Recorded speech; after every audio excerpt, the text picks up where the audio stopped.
பெஹல்காம் பயங்கரவாத தாக்குதலை தொடர்ந்து இந்தியா பாகிஸ்தான் இடையே பதற்றம் அதிகரிச்சுட்டு வருது. சிம்லா ஒப்பந்தத்தை பாகிஸ்தான் ரத்து செய்ததோடு நாங்க சண்டைக்கு தயார்னு அதிரடியான அறிவிப்புகளை பாகிஸ்தான் அமைச்சர்கள் வெளியிட்டாங்க. இந்தியாவுக்காகவே அணு ஆயுதங்களை வச்சிருக்கோம்னு சொன்னதோடு ஏவுகணைகளையும் பரிசோதனை செஞ்சாங்க. அதே வேளையில பாகிஸ்தானுக்கு எதிராக பல நடவடிக்கைகள்ல தீவிரம் காட்டியிருந்தது மத்திய அரசு. ராணுவ ரீதியா பதிலடி கொடுக்கறதுக்கு ஏற்ப இந்திய ராணுவத்துக்கு முழு சுதந்திரத்தை கொடுத்திருந்தாரு பிரதமர் மோடி. அதே மாதிரி அடுத்ததா நாளைக்கு போர்க்கால ஒத்திகையை நடத்த மத்திய அரசு உத்தரவிட்டிருக்கு. அதற்கான ஏற்பாடுகள் தயார் நிலையில் இருக்கக்கூடிய இந்த நேரத்துல முதல்ல போருக்கு தயார்னு அறைகூவல் விடுத்த பாகிஸ்தான் இப்ப எப்படியாச்சும் இந்தியா பாகிஸ்தான் இடையிலான மோதலை தவிர்க்கணும்னு ஐநாவில் கோரிக்கை வச்சிருந்தாங்க. ஐநா பொதுச் செயலாளர் அன்டோனியோ குட்டரஸிடம் பாகிஸ்தான் பிரதமர் ஷெபாஸ் ஷெரீப்பே இந்த கோரிக்கையை விடுத்திருந்தார். இந்த இந்திய பதிலடியிலிருந்து தப்பிக்க சர்வதேச விசாரணை என கோரிக்கை விடுத்த பாகிஸ்தான் ஐநா பாதுகாப்பு கவுன்சில் கூட்டத்தையும் கூட்டியிருந்தாங்க.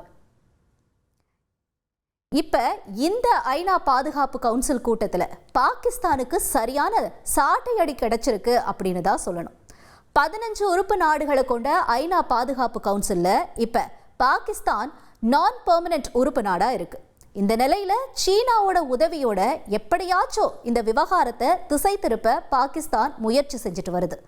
பாதுகாப்பு கவுன்சில் கூட்டத்தில் இந்தியா போலி பிரச்சாரம் செய்யுது அப்படிங்கிற பாகிஸ்தானோட கூற்றை நிராகரிச்சிருக்காங்க. அதே வேளையில லஷ்கர் இ தொய்பா பயங்கரவாத இயக்கத்திற்கும் பெஹல்காம் தாக்குதலுக்கும் இருக்கக்கூடிய தொடர்பு குறித்தும் சரமாரியா கேள்வி எழுப்பியிருக்கு ஐநா. பயங்கரவாத தாக்குதலுக்கு கண்டனம் தெரிவித்ததோடு மட்டும் இல்லாம பொறுப்பு ஏற்கவும் பாகிஸ்தானுக்கு வலியுறுத்தி இருந்தாங்க. அது மட்டும் இல்லாம பாகிஸ்தான் ராணுவ தளபதி மத ரீதியா மோதலை ஏற்படுத்தும் விதமா பேசியதை தொடர்ந்து பெஹல்காம் தாக்குதல்ல மத ரீதியில சுற்றுலா பயணிகள் குறிவைக்கப்பட்டது தொடர்பாகவும் உறுப்பு நாடுகள் சரமாரியான கேள்விகளை பாகிஸ்தானிடம் முன்வச்சிருக்கு. தொடர்ந்து பாகிஸ்தான் ஏவுகணைகளை பரிசோதித்தது, அணு ஆயுத போர்னு அச்சுறுத்தியதுன்னு இது எல்லாத்துக்கும் உறுப்பு நாடுகள் கவலையை தெரிவிச்சிருக்காங்க. இறுதியா பிரச்சனையை சர்வதேச விவகாரமாக்கும் விவகாரத்துல பாகிஸ்தானோட இந்த முயற்சி தோல்வியை தழுவி இருக்கு அப்படின்னு தான் சொல்லணும்.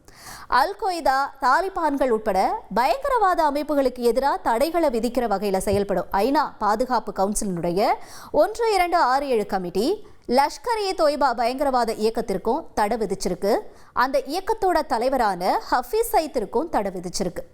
இந்த நிலையில இப்ப பாகிஸ்தானுக்கு கிடைக்கக்கூடிய நிதியை எப்படியாச்சும் தடுக்கணும் அப்படின்றத இந்தியா தீவிரம் காட்டிட்டு வருது அப்படின்ற தகவலும் வெளியாகிருக்கு.